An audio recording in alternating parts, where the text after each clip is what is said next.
Thank you. ఇక్కడికి విచ్చేసిన మెగాభిమానులందరికీ, వరుణ్ అభిమానులకి, ముఖ్యంగా పవన్ కళ్యాణ్ అభిమానులందరికీ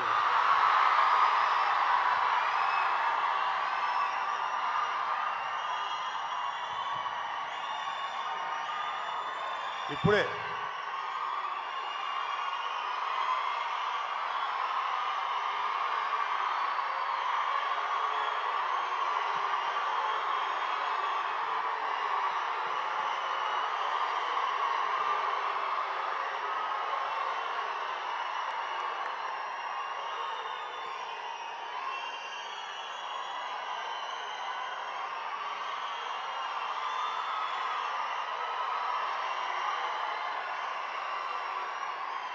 మీరు అరిచే అరుపులు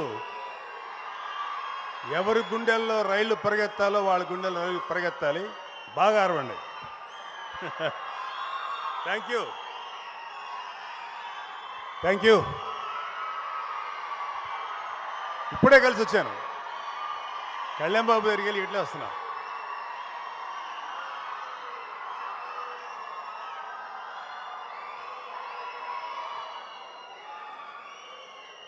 థ్యాంక్ యూ.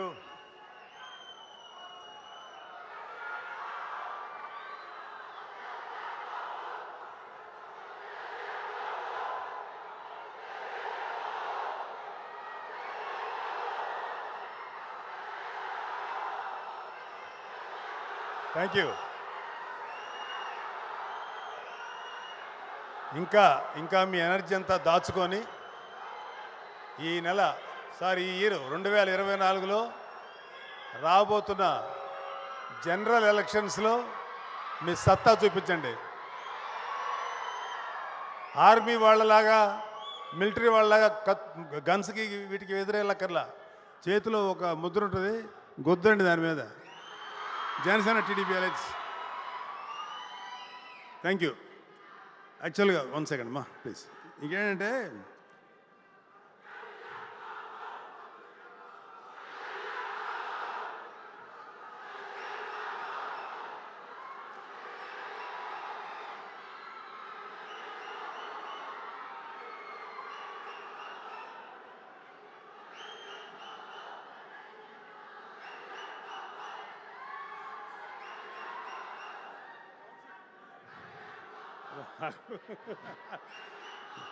Let them.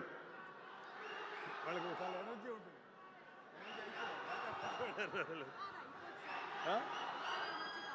ఉంటుంది, కొంచెంసేపు ఉంటుంది.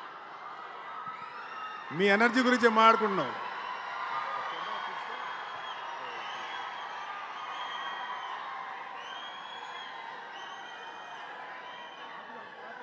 Thank you. ఆ కెమెరా కొంచెం అంతే, అలాగే ఉంటుంది. Thank you. ఇక్కడ మనందరం మాట్లాడుకోవాల్సిన విషయం, నేను ఈ సినిమా గురించి కంటే కూడా వరుణ్ గురించి మాట్లాడటానికో, దర్శకుడి గురించి మాట్లాడటానికో, సోనీ కంపెనీ గురించి మాట్లాడటానికి రాలేదు. ఇండియన్ ఆర్మీ ప్రైడ్ గురించి మాట్లాడటానికి వచ్చాను. ఎందుకంటే మా ఇంట్లో ముందు ఈ స్పీచ్ మా అమ్మని తలుచుకొని ఇవ్వాలి. మా అమ్మ ఒకటే మాట అంటది, పొద్దున్నే లేచి నా బిడ్డ ముగ్గురు బాగుండాలి, నా కూతురు బాగుండాలి, మిగతా అందరి బిడ్డలు బాగుండాలి, ముఖ్యంగా బోర్డర్లో నిరంతరం మనల్ని కాపలా కాస్తున్న సైనికులు వాళ్ళందరూ కూడా ఏమి కాకుండా వాళ్ళని కాపాడే దేవుడానే మమతనం పెట్టుకుంటుంది. నేను నిజంగా ఆశ్చర్యపోయా, ఏమో అలా ధనం పెట్టుకుంటావా అన్న. నాకు కొంచెం సిగ్గేసింది. అంటే మాకు మిలిటరీకి మా ఇంట్లో టచ్ ఉంది కాబట్టి మాకు లేదు. మా అమ్మగారి వాళ్ళ నాన్న ఎక్స్ మిలిటరీ మ్యాన్, మిలిటరీలో పనిచేసి వచ్చిన ఆయన. మా అమ్మ వాళ్ళ మేనమామ మిలిటరీలో పనిచేసి వారిలోనే చనిపోయిన వ్యక్తి. అలాగే మా నాన్న అన్నయ్య, మా పెదనాన్న, ఆయన కూడా మిలిటరీలో పనిచేసి రిటైర్ అయిపోయి వచ్చిన వ్యక్తి. సో మిలిటరీ తోటి మాకు ఒక అనుబంధం ఉంది. సో మీరు ఒక 2 ఇన్సిడెంట్స్ చెప్తాను, దాని తర్వాత నేను దిగిపోతాను. అసలు ఇప్పుడు మనం ఏదైతే చూస్తున్నామో ఇదంతా highly mechanised, highly modern, high level technology. ఏమీ లేనప్పుడు ఐ థింక్ ఫస్ట్ 1965 పాకిస్తాన్ వార్లో యుద్ధం జరుగుతుంది. మన ఇండియన్ ఆర్మీ అంటే మోస్ట్ డేంజరస్, అంటే చాలా riskiest among all army, air force and నేవీలో అత్యంత రిస్క్ ఏంటంటే ఎయిర్ ఫోర్స్ వాళ్ళది చాలా రిస్క్. ఎందుకంటే ఫస్ట్ వాళ్ళే మెనూరింగ్ చేసి ఫస్ట్ అటాక్ వాళ్ళు చేస్తారు జనరల్గా, నాకు తెలిసినంతవరకు అది. సో పాకిస్తాన్ వాళ్ళకి ఏం చేశారంటే అమెరికా వాళ్ళు అత్యంత మోడర్న్ ఏమంటారు దాన్ని, ఇది దాన్ని ఏమంటారు, రాడార్ ఎస్ సారీ, చాలా మోస్ట్ మోడర్న్ రాడార్ ఇచ్చారు అప్పటికి. అంటే అంతకుముందు అంత రాడార్ సిస్టమ్ అంత అడ్వాన్స్ లేదు. ఇండియన్ ఎయిర్ ఫోర్స్ ఎయిర్లో ఎగిరింది ఒక 10 మంది వాటెవర్ ఒక సంఖ్య. ఎగిరిన తర్వాత గాల్లో వచ్చినటువంటి ఫ్లైట్స్ని వచ్చినట్టే పర్ఫెక్ట్ కొడుతున్నారు. అంతకుముందు ఎప్పుడు కొట్టలేదు. ఎలా కొడుతున్నారంటే పాకిస్తాన్ వాళ్ళ దగ్గర అమెరికా వాళ్ళ యొక్క అత్యంత అధునాతనమైన రాడార్ ఆ రోజుల్లో ఉంది. అంత ఈజీగా టార్గెట్ చేయగలుగుతున్నారు. సో ఇండియన్ ఎయిర్ ఫోర్స్ నష్టపోతుంది. చాలా క్రిటికల్ సిచ్యువేషన్లో ఉంటే కొంతమంది చనిపోవడం, కొంతమంది కూలిపోయినాయి.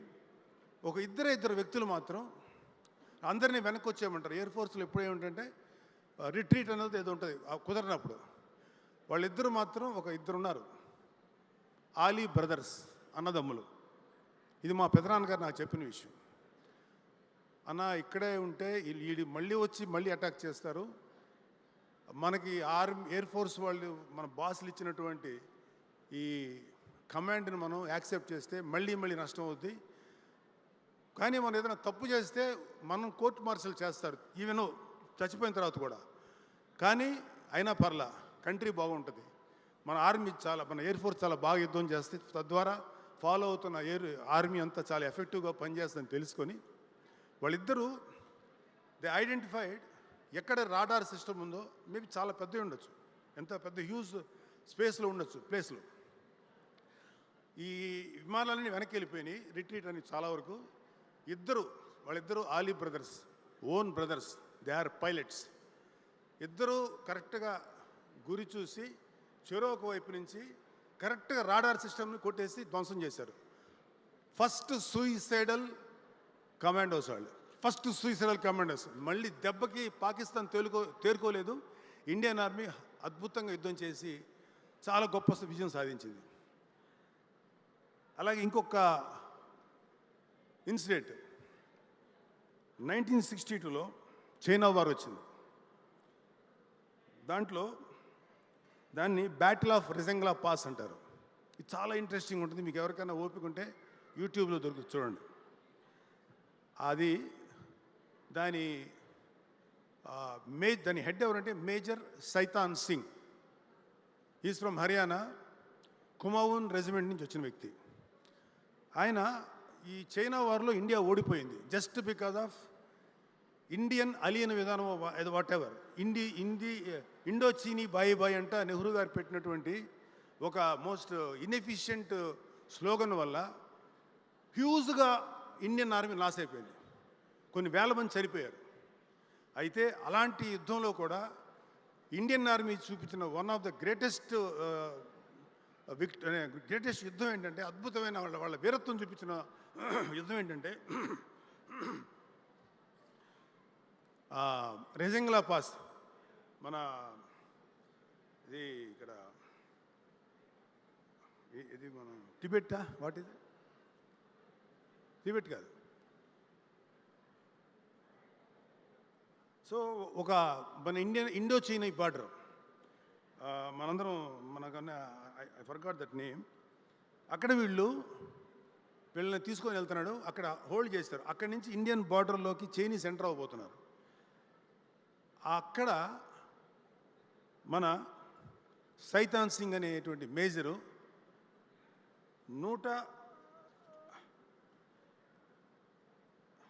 I have this number 120 army people తోటి వెయిట్ చేస్తున్నాడు. అత్యంత దురదృష్టం ఏంటంటే బికాజ్ ఆఫ్ నెహ్రూస్ అలియన విధానం వాటెవర్ ప్రాపర్గా ఆమ్యునేషన్ కానీ ఎటువంటి ఇది లేదు. ఇలాంటి పరిస్థితుల్లో ఉన్నంత వరకు ఫైట్ చేస్తున్నారు మన వాళ్ళు ఉన్నది 120 మాత్రమే. వాళ్ళ దగ్గర ఉన్న బుల్లెట్స్ 600 బుల్లెట్స్, ఒకే ఒక మోర్టార్ గన్ ఉంది. అటు పక్క నుంచి హైలీ ట్రైన్డ్ చైనీస్ 3000 మంది టువర్డ్స్ ఇండియా వైపు వస్తున్నారు. 3000 చైనీ army and 120 Indian army led by major Shaitan Singh. వారు స్టార్ట్ అయింది. వాళ్ళని ఒక అడుగు కూడా ముందుకేయలేదు. వాళ్ళకి ఒక ఇల్యూషన్ క్రియేట్ చేశాడు సైతాన్ సింగ్. ఒకే ఒక మోటార్ తోటి కొంచెం హై లెవెల్లో పెట్టి బోర్డర్లోంచి వస్తున్నటువంటి ప్రతి చైనా వాడి మీద అటాక్ చేసి లోపలికి వచ్చిన వాళ్ళు షూట్ చేయడం మొదలెట్టారు. వాళ్ళకి ఎలాంటి ఇల్యూషన్ క్రియేట్ చేశారంటే చైనీస్కి అదర్ సైడు 10,000 మంది ఆర్మీ ఉన్నారు, మనం అనవసరంగా వచ్చామని ఇల్యూషన్ క్రియేట్ చేశారు. అన్నిటికన్నా గొప్ప మాట అన్నది సైతాన్ సింగ్ మేజర్ అన్న మాట ఏంటంటే, మనం తక్కువ మంది ఉన్నాం, కనీసం ఒక్కొక్కడు 10 మందిని చంపని చావకూడదు అనేటువంటి ఒక గొప్ప ఇన్స్పిరేషన్ క్రియేట్ చేశాడు. ఆ విధంగా ఒక్కొక్క ఆర్మీ వాడు 10 మందిని చంపగానే చావాల. వాళ్ళలో దాదాపు ఒక 1300 మంది చైనీస్ ఆర్మీని చంపేశారు. 1300 మంది, జస్ట్ 120 మెంబర్స్.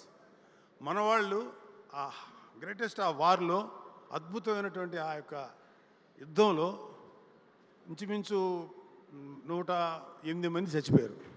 105 మంది, ఓన్లీ 11 మంది మాత్రమే వాళ్ళ చేతికి చిక్కారు. 11 మందో 9 మందో. అయితే ఆయన ఏమన్నాడంటే, ఆయనకి ఇంకా ఈ వార్ ఎండ్ అయ్యే ముందు సైతాన్ సింగ్కి బుల్లెట్ దిగితే, అరే బాబు ఎవరు ఇబ్బంది పడకండి, వీళ్ళు బోర్డర్ దాటకూడదు, వీళ్ళు ఏ విధంగా ఫైట్ చేయండి అని చెప్పి చనిపోయే ముందు కూడా వాళ్ళకి అంత ఇన్స్పిరేషన్ ఇచ్చినటువంటి మహానుభావుడు ఆయన. సో ఆఖరికి ఆర్మీ ఓడిపోయింది. కానీ ఈ ఇండియన్ ఆర్మీ యొక్క ఈ తెగువ, ఈ వారియర్షిప్ చూసి మన చైనీస్ ఆర్మీ కూడా మెచ్చుకొని వాళ్ళని అప్రిషియేట్ చేయకుండా ఉండలేకపోయింది. అది మన ఇండియన్ ఆర్మీకి ఉన్న గొప్పతనం. సో నాకు మళ్ళీ అగైన్ 1971లో పాకిస్తాన్ వార్ వచ్చినప్పుడు మేము 6th క్లాస్ 7th క్లాస్ చదువుతున్నాం. వార్ ఎలా జరుగుతుంది అనేది మాకు ఇంట్రెస్ట్. ఎనీ యంగ్స్టర్స్కి వార్ అనేది మీకు తెలియదు, వార్ అనేది ఎట్లా ఉంటుందో మాకు తెలుసు. మాకు రోజుకి ఇంతమంది చనిపోయారు, లేకపోతే ఇక్కడ యుద్ధం చేశారు, అక్కడ అది చేశారు. అది బంగ్లాదేశ్ పాకిస్తాన్ విడిపోయే సమయం. ఇప్పుడు మీకు సినిమా ఒకటి వస్తుంది, Sam Manek, what is that name, Sam Manek. ఆయన పేరు జనరల్ మానెక్ షా. 3 దళాలు ఉంటాయి, త్రివిధ దళాలు ఉంటాయి, ఆర్మీ, ఎయిర్ ఫోర్స్, నేవీ. అప్పుడు దాకా లాంగ్ బ్యాక్ స్వతంత్రం వచ్చిన కొత్తలో ఒక పోస్ట్ ఉండేది, ఆ పోస్ట్ తీస్తారు. మళ్ళీ ఇందిరాగాంధీ గారి యొక్క చొరవ వల్ల ఆ పోస్ట్ క్రియేట్ చేశారు. దాన్ని ఫీల్డ్ మార్షల్ అంటారు. ఫీల్డ్ మార్షల్ మానెక్ షా గారి యొక్క ఆధ్వర్యంలో ఇండియా అద్భుతంగా ఫైట్ చేసి బంగ్లాదేశ్ని పాకిస్తాన్ నుంచి విముక్తం చేసి ప్రత్యేక కంట్రీ గుర్తించేలా చేసి భారతదేశానికి అఖండ విజయం సాధించిన వ్యక్తి మహానుభావుడు జనరల్ మానెక్ షా. మేము చదువుకునేటప్పుడు ఆయన ఫొటోస్ కట్ చేసుకొని దాచిపెట్టుకునేవాళ్ళం, ఎందుకంటే ఆయన మాకు హీరో వర్షిప్. మేము సినిమాలు చూసేవాళ్ళం, సినిమా నటులు గౌరవించేవాళ్ళం. కానీ మా రియల్ లైఫ్లో ఎవరైతే రియల్ హీరోస్ ఉంటారో వాళ్ళని మేము హీరోలుగా గమనించేవాళ్ళం, గుర్తించేవాళ్ళం. ఆయన చూసిన తర్వాత నా మనసు, ఇలా ఉంటాడు మనిషి, ఏం ఉన్నాడు రైతును, అరే ఏదో ఒక చిన్న అడోరేషన్. థియేటర్కి వెళ్తే మాకు ఇలా యూట్యూబ్లు, సెల్ ఫోన్స్ లేవు.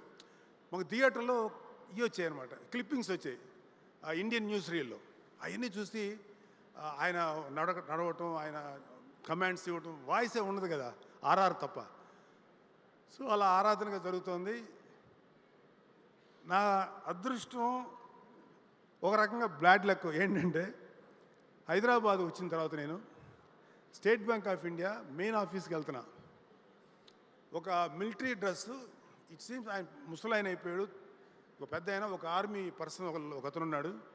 వస్తుంటే నాకు ఈయనేంటి జనరల్ మానెక్ షా అలా ఉన్నాడే అనుకొని గబుక్కుని వెళ్తే గన్ తీసి కాలుస్తాడేమో. అప్పటికి రిటైర్డ్ ఆయన. నేను దగ్గరికి వెళ్ళి నమస్కారం చెప్పి, sir are you mister Manek Shaw field marshal అన్నా? Yeah I am sir, I want your autographer. ఆయన టేబుల్ కూడా లేదు అక్కడ, ఈ కాలు మీద పెట్టుకొని ఇచ్చాడు ఒక సిగ్నేచర్. ఫీల్డ్ మార్షల్ అని ఉంటుంది, ఇంకేముండదు, ఫీల్డ్ మార్షల్ మానిక్ షా అని సిగ్నేచర్. అబ్బా, ఎంత అదృష్టం రా, ఒక వ్యక్తి ఇంత గొప్ప హీరో దగ్గర తీసుకున్నానని. నా దురదృష్టం ఏంటంటే అది నేను పోగొట్టేసుకున్నాను. చెప్పినా ఎవరికి అర్థం కాదు, నమ్మాలి, కానీ అది I lost it. That is my biggest bad luck. So thank you. ఇప్పుడు నేను ఎందుకు వరుణ్ బాబుని, ఇప్పుడు మిగతా అందరూ క్రూని అభినందిస్తున్నాను మనస్ఫూర్తిగా. మన దర్శకుడు కానీ, వరుణ్ కానీ, మిగతా కెమెరా పాటలు రాసిన మీరందరూ కూడా ఒక గొప్ప సినిమాకి రాశారు. పుల్వామాలో జరిగిన అటాక్కి extraordinary retaliation by Indian air force. ఇది మరి చెప్పచ్చో చెప్పకూడదో నాకు తెలియదు, కానీ ఎలా జరిగిందో ఒక విట్నెస్ చెప్పాడు నాకు. అతను ఎలా చేస్తారంటే, బాబు come on let us go and అందరు వెళ్ళిపోయి, ఇప్పుడు మనం బాలాకోట్లో ఉన్నారు మన టెర్రరిస్ట్ గ్రూపు, పుల్వామాలో మన వాళ్ళని చంపేసిన వాళ్ళందరూ అట్లా అటాక్ చేయరు, అలా ఉండదు. మన వాళ్ళు ఇండియన్ ఎయిర్ ఫోర్స్లో నాకు తెలిసింది, ఇది చెప్పిన తర్వాత నన్ను అరెస్ట్ చేసిన ఆశ్చర్యపోను, చేయకపోతే వెరీ హ్యాపీ. నాకు చెప్పిన అతను, మరి అది ఎంతవరకు నిజం ఉందో తెలియదు, కానీ ఒక 5-6 ఎయిర్ క్రాఫ్ట్లు ఎప్పుడు ఇండియన్ నియర్ పాకిస్తాన్ బార్డర్లో ఉంది, గుజరాత్ సమ్వేర్, ఇక్కడి నుంచి వెళ్ళటం బాలాకోట్లో ఈ టెర్రరిస్టు క్యాంప్స్ ఉంటాయి, ఈ జస్ట్ బార్డర్ దాటి అలా మెనూరింగ్ చేసుకుని మళ్ళీ వెనక్కి వచ్చేవాళ్ళు. ఆర్మీ రెడీ అయిపోయి పాకిస్తాన్ ఆర్మీ అటాక్ చేసే లోపుగా మళ్ళీ వెనక్కి వచ్చేవాళ్ళు. ఇలాగా ఒక 7 నిమిషాలు చేశారు. వాళ్ళకి ఏమనుకున్నారంటే పాకిస్తాన్ వాళ్ళు, వీళ్ళు మనల్ని కవ్విస్తున్నారు, వీళ్ళకి పెద్ద రియాక్ట్ అవ్వక్కర్లేదు, చూద్దాం ఏం చేస్తారో అనుకున్నప్పుడు ఆ తర్వాత జరిగింది నాకు చెప్పాడు ఒక ఆయన. ఆల్ గ్రౌండ్ క్రూ ఎవరైతే దాంట్లో ఫ్లైట్స్లో బాంబులు గింబులు వాటెవర్ ఇవన్నీ పెడతారో వాళ్ళందరినీ పిలిచారు. అందరి దగ్గర 24 to 48 hours all are kept, అంటే ఆ ఎయిర్ బేస్లో పెట్టేశారు. ఎవరికి ఇంటికి ఫోన్లు చేయటం లేదు. All phones are confiscated by the authorities. ఎవరు ఫోన్లు చేయకూడదు. ఎవరికి తెలియదు ఎందుకు ఏమైంది అని, ఎవరికి తెలియదు ఏమవుతుంది, మనల్ని ఎందుకు ఆపారు అంటే ఏదో జరగబోతుందని మాత్రం స్మెల్ చేశారు. తెలిసింది ఎవరికంటే ఆ wing commander who is going to strike. So ఇలా చేసిన తర్వాత అంతా అయిపోయింది, 48 hours అయిపోయింది. మొత్తం లేచినాయి ఒకేసారి. లేచి జస్ట్ మన బాలాకోట ఎడ్జ్లోంచి వెళ్ళి ఎక్కడైతే terrorist camps in the name of ISI లేకపోతే పాకిస్తాన్ మిలిటరీ అని చెప్తున్నారో వేసి బాంబ్స్ అన్ని వేసి డెస్ట్రాయ్ చేసి 10 to 12-15 minutes లోపల ఫినిష్ అయిపోయింది. ఒక్క టెర్రరిస్ట్ క్యాంప్ కూడా మిగల. అలా చంపేశారు మన వాళ్ళు. వాళ్ళు గన్స్ తీసి కాల్చేలోపుగా వెనక్కి వచ్చారు. ఇది ఒక రిటాలియేషన్గా తీసుకొని మా ల్యాండ్లో మీరు యుద్ధం చేస్తారని. కానీ మన ఆర్మీ వాళ్ళని, మన BSF వాళ్ళని ఒక సూసైడ్ బాంబర్తో కాల్చినప్పుడు మాత్రం అది కాదు, మనం వేస్తే మన వాళ్ళందరూ వెళ్ళి చేస్తే అది తప్పు అయిపోయింది.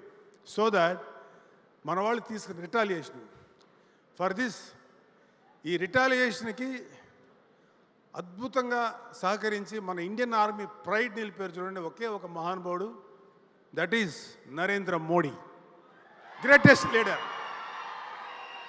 అంతకు ముందున్న ఏ లీడర్ కన్నా కూడా నాకు నరేంద్ర మోడీ గారు ఎందుకు ఇంట్రెస్ట్, ఎంత గొప్ప గౌరవం అంటే, ఆయన గురించి ఎందుకు అంత గొప్పవాడాడు మీకు ఒక విషయం చెప్తాను.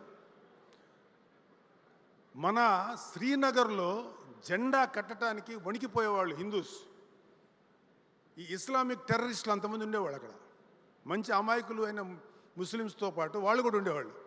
ఎవరు వస్తారు రండ్రా చూద్దామంటుంటే మోడీ గారు ఆయన ఫ్రెండ్. అలాంటి సిచ్యువేషన్లో ఒక జీప్ వేసుకున్నారు, ఏం వేసుకున్నారు, యంగ్స్టర్స్ వాళ్ళు అలా దూసుకెళ్ళి అందరూ టెర్రరిస్ట్ క్యాంపులు అందరూ ముందు వెళ్ళి, అంటే ఎవరు ఒకడు ఉన్నారు, ఎవరు ఎట్టించి అటాక్ చేస్తారు లేదు, భయపడిపోతున్నారు.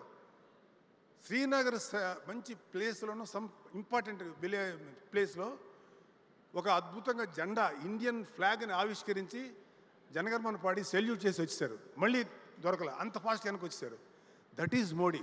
దేశం మీద అంత భక్తి ఉన్న వ్యక్తి ఆయన ఆధ్వర్యంలో కాబట్టి ఇవాళ జరిగింది ఇది బాలాకోట్. సో దానికి అద్భుతమైన పేరు పెట్టారు మన డైరెక్టర్లు వాళ్ళు, ఆపరేషన్ వ్యాలంటైన్స్ అని. బికాజ్ మన అటాక్ జరిగింది ఒకటి అదే రోజు అనుకుంటా. సో అది పేరు పెట్టారు. సో ఇక్కడ నా కొడుకుని నేను హైలైట్ చేయడానికో ఏం రాలేదు. బట్ మా వరుణ్ అంటే నాకు ఎందుకు ఇష్టమో చెప్తాను. వాడు ఎప్పుడు కూడా ఒక కొత్తదనం కోసం ట్రై చేస్తాడు, రిస్క్ తీసుకుంటాడు. ఆ రిస్క్ తీసుకోవడంలో చాలాసార్లు ఫెయిల్ అయ్యాడు. యాజ్ ఏ ఫాదర్గా కొడుకు సక్సెస్ అయినప్పుడు ఎంత సంతోషపడతాం, ఫెయిల్ అయితే కూడా అంతే పెయిన్ ఉంటుంది. నేను ఎప్పుడు అడగను, వాడు నాకు చెప్పడు. నా బాధ వాడికి తెలుసు, వాడి బాధ నాకు తెలుసు. ఇద్దరం నిశ్శబ్దంగా ఉంటాం. ఎప్పుడైనా వెళ్ళి పర్లేదురా ధైర్యంగా ఉండంటే లేదురా నేను మామూలుగా అంటాడు. ధైర్యం చెప్దామన్నా ఉత్సాహం కూడా పోతుంది నాకు. So I love my son because the way he choose his characters. First time మేము కంచి చేస్తున్నప్పుడు కృష్ణ దగ్గరికి వచ్చి కథ చెప్తే, వరుణ్ బాబు ఒకసారి కథ విను అంటే వరుణ్ కథని చాలా బాగుందని అన్నాడు. ఆ కంచి చేశాడు. So Varun body language other than ఫిదా లాంటి లవ్లీ స్టోరీసు, లేకపోతే తొలి ప్రేమ లాంటి లవ్ స్టోరీస్తో పాటు గద్దలకొండ గణేష్ లాంటి టఫెస్ట్ రోల్స్తో పాటు ఒక ఆర్మీ మనిషి ఎలా ఉంటాడు అనేది వాడి అదృష్టం, వాడి ఫేట్ వాట్ ఎవర్, అద్భుతమైనటువంటి ఫిగర్ ఇచ్చాడు అతనికి. ఈ ప్రకృతి, ఈ దేవుడు నేను నమ్మను కానీ, బట్ దేవుడు ఇచ్చాడు అనుకుంటే దేవుడు ఇచ్చాడు. తన అద్భుతమైన పర్సనాలిటీ, అప్పీరెన్స్. అంటే కొన్నిసార్లు కొన్ని క్యారెక్టర్లు క్యారీ చేయాలంటే ఒక 5 feet 3 inches ఉన్నవాడు నేను స్ట్రిక్ట్ పోలీస్ ఆఫీసర్ని అంటే కొంచెం కామెడీగా ఉంటుంది. నువ్వు కాదులేరా బాబు అనిపిస్తుంది. అదే ఒక 6 feet ఉన్నవాడు పెద్దగా పెర్ఫార్మెన్స్ అయిపోయినా అట్లా నిలబడితే వీడేదో ఉందనుకుంటారు. అతని అదృష్టం, వరుణ్ బాబు అదృష్టం, అంత మంచి పర్సనాలిటీ రావటం, వాళ్ళ తల్లి ఆశీర్వాదం, whatever. But love you Varun బాబు. ఇలాంటి మంచి క్యారెక్టర్లు చేసుకో. జయాపజయాలకు అతీతంగా నువ్వు ముందుకెళ్ళు. Don't worry. ఒక్కొక్కసారి నువ్వు చేసేటువంటి మంచి ప్రయత్నాలు కూడా ఒక్కొక్కసారి ఫెయిల్ అవుతాయి. కానీ అల్టిమేట్గా ఎవడైతే ప్రయత్నం చేస్తూ చేస్తూ చేస్తూ ముందుకెళ్తాడో వాడు ఎప్పుడు సక్సెస్ అవుతాడు జీవితంలో. One example is Narendra Modi. Another greatest example is త్వరలోనే ప్రూవ్ చేసుకోబోతున్న మన పవన్ కళ్యాణ్.